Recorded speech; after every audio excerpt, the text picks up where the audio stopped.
Alrighty, buddy. Hello, everybody. This might be very recorded on the same day where this movie comes out very late at night, 9 o'clock. So you guys might be watching this the day after it comes out, but I'll be fine. But hello, everybody. Welcome back to another video. It has been a very long while since we've done a review video. I was planning to do one this year for South Park, but that didn't really work out because I was scared. So, why not review this movie because I literally just watched it today. So why not get my thoughts on it? And also, here's a little note. You're about to hear spoilers for the rest of the movie. You're about to hear spoilers for the rest of the movie. Also, here's proof. There's me. Before, after. Before, after. Before, after.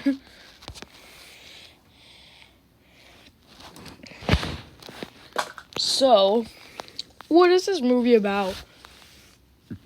It's pretty self-explanatory. Sorry about that. I might have to blurt it out.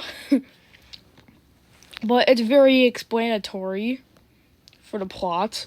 The plot's about this guy named Mike Schmidt, which is played by Josh Hutcherson, gets a new job at Freddy Fazbear's Pizza from Steve Reichelson, a.k.a. William Afton. Uh-oh, spoiler alert. By Matthew Lillard.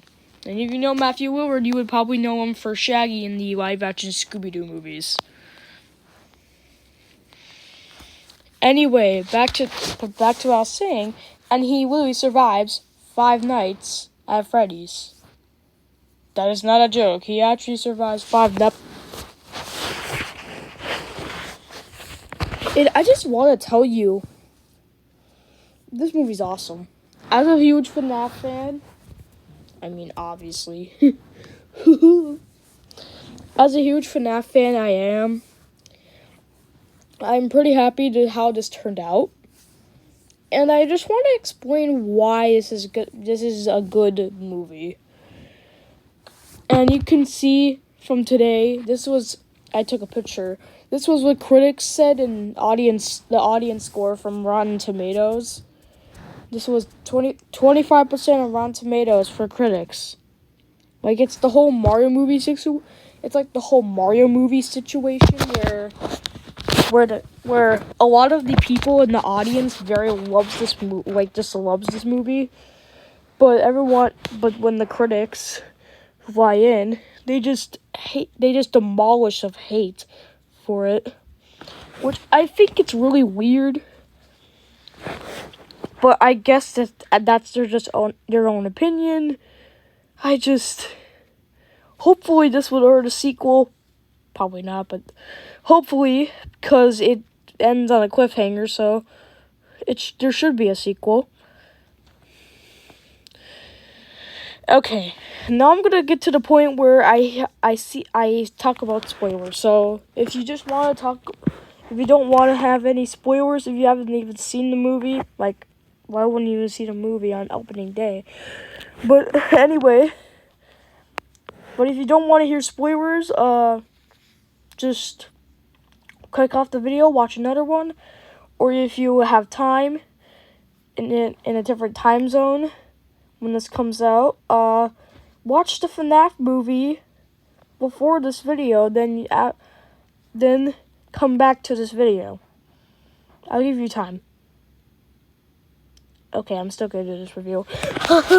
Anyway, back to what I was saying. Let's talk about the beginning. In the beginning, there was like this security guard. We don't know his name. He gets caught from the animatronics. Also, I love Foxy's voice actor.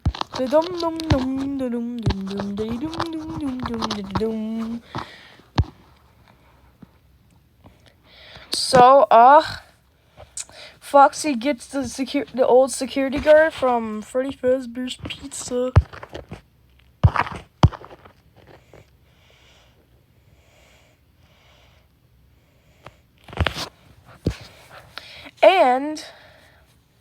and he is in like when he dies, instead of getting stuff in a suit, he gets like this like it's like a saw contraption. Hold on, let me look it up. Movie saw trap. This is what it is. It looks. Well, hold on. Let me get a better shot of it. This is what it looks like. Holy God, this is terrifying. Would this hurt really bad? Okay, yes, it will. Yes, it will. Back to us saying.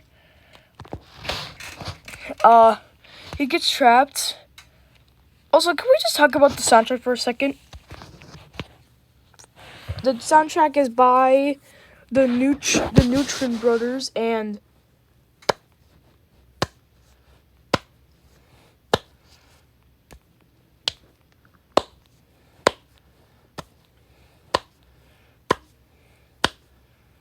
wonderful soundtrack. Wonderful. Good job, Freddy Fazbear. Anyway.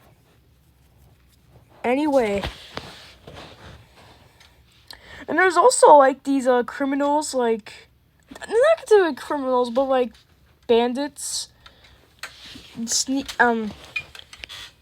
breaking inside the pizzeria at broad daylight, trying to steal some stuff. But all 4 of them just die. We got Jeff, Carl, Hank, and Max.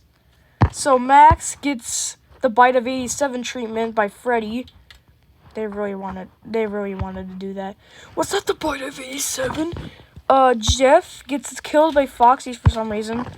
Hank gets killed by Bonnie for some reason. And Carl gets eaten in the face by a fucking cupcake. I don't know what to say anymore. Then on night 5, everything changes. Not mostly everything, but most of the things. Also, sometimes in the movie, Michael, like, spoiler, sometimes in the movie, Michael streams about drama that what happened to his brother, Garrett. Garrret.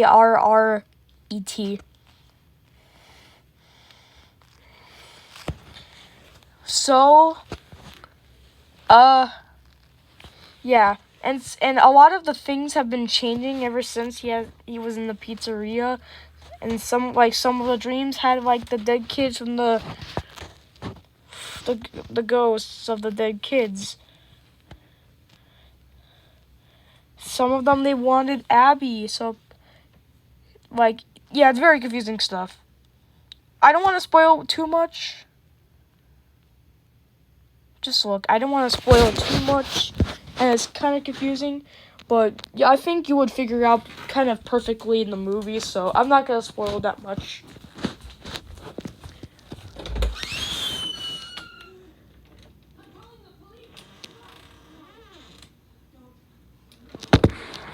So, yeah, there's that.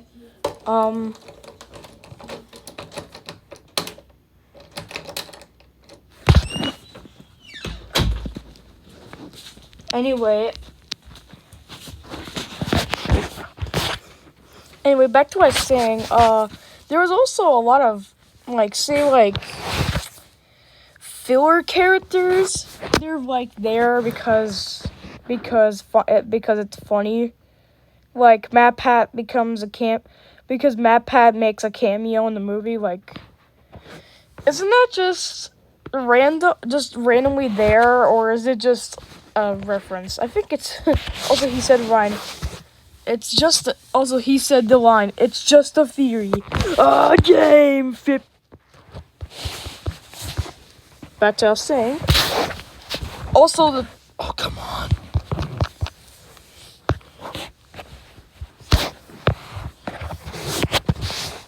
The biggest role, the biggest cameo of the movie is Corey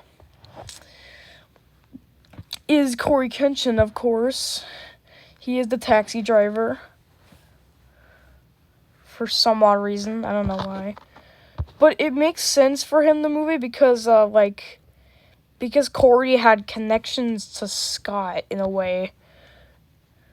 Like Mark and MatPat. So I think that's why if he was in the movie. I'm not sure. I'm not sure why. But it was probably had to do something with connection or best friends, or I'm not entirely sure. Something like that. Don't even know. Also, Golden Freddy just makes like a very appearance for 2 minutes. Like before night 5, he appears in the house, kills Aunt Jane, which is Abby's aunt. Spoiler alert. Then they drive from a taxi. Abby gets in the restaurant. Gets in the pizzeria, and he just magically disappears. So I think that's just her imagination. Imagination. Anyway, what other things I want to say about this movie? The spring walk scene is in there. That was really cool. What other things were cool? In night 5, things started to change where they were controlled by William Afton. They didn't have the red eyes that much, but they did have these yellow, stupid little yellow eyes, which looks kind of stupid, honestly. So yeah, that's night 5 for you. You unlucky bastard.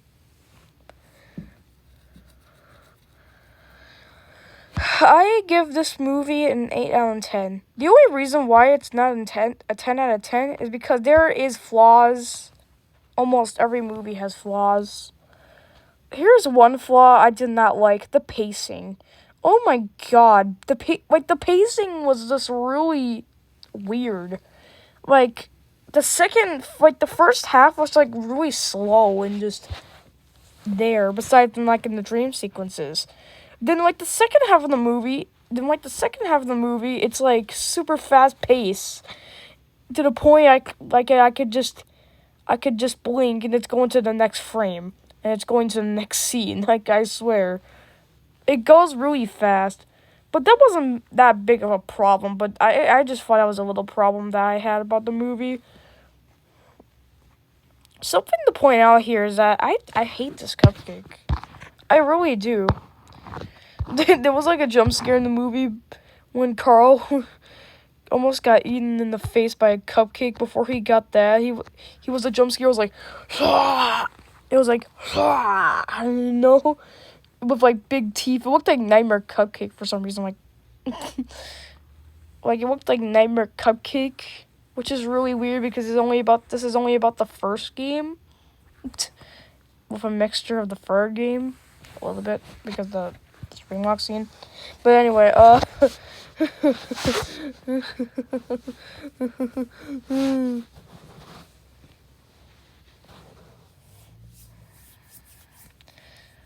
okay, back what I was saying. I really like the animatronics designs.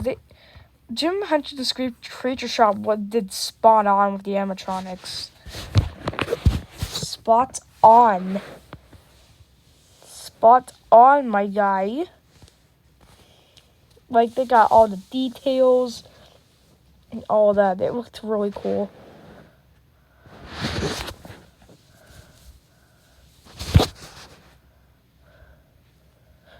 And one more thing that was just a flaw to me.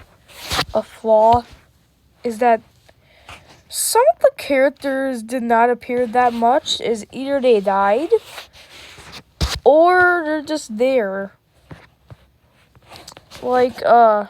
Abby's friends, they appear for like 1 second. Even though they're in like the cast, but still in the cast, but they will be only in like only just like 1 second.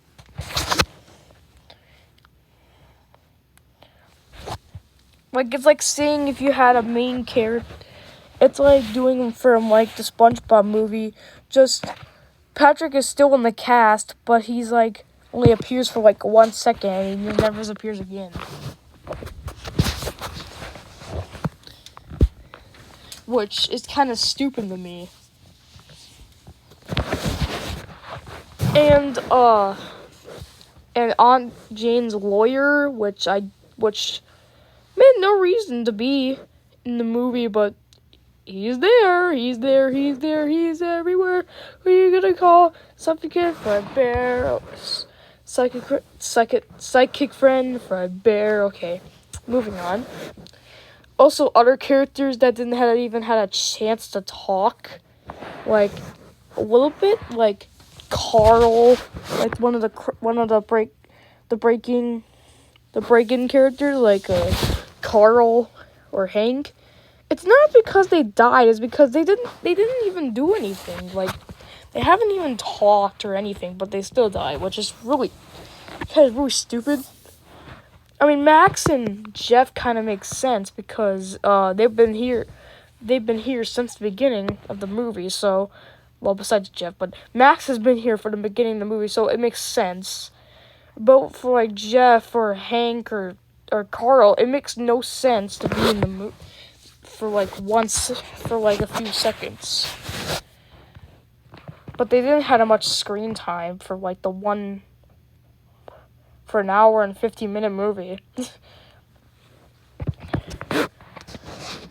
Also, can I just point this out? There was also a secret character which I think is going to reflect the second movie. It was Balloon Boy. Like sometimes he's like in cabinets and he just scares everyone.